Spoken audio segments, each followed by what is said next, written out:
మీకు మాట చెప్పండి. ఈ సజీవుల దేశంలో, గట్టిగా చెప్పాలి అందరూ, ఈ సజీవుల దేశంలో నీ కాలాన్ని దేవునితో గడపాలి. ఇప్పుడు ఎవరు గడుపుతున్నారు? దేవునితో విశ్వాసి గడుపుతాడు. ఆ కుటుంబ వ్యవస్థ, మళ్ళీ చెబుతున్నాను, ఆశీర్వాద కుటుంబంగా ఉండిపోతుంది. నిశ్చయముగా విశ్వాసి ముందుకు వెళ్తాడు. దేవునికి తగినట్లు జీవితం అప్పుడు దేవుడి దగ్గర కనబడుతుంది. నిశ్చయముగా విశ్వాస యాత్రలో ప్రభు ఆశించిన స్థితికి, స్థాయికి ఆ పరలోకపు తండ్రి తీసుకెళ్తాడు. దేవునికి మహిమ కలుగును గాక. ఆమేన్, హల్లెలూయా.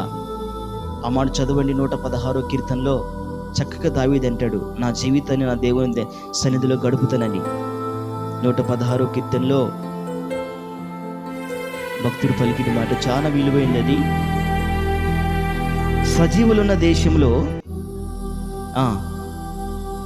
నేను కాలము గడిపితేనే. ఎవరి దగ్గర కాలం గడిపాడు ఆయన? దేవుని దగ్గర తన కాలాన్ని గడిపాడు. నువ్వు రకరకాలుగా నీ కాలాన్ని గడిపివేస్తున్నావు.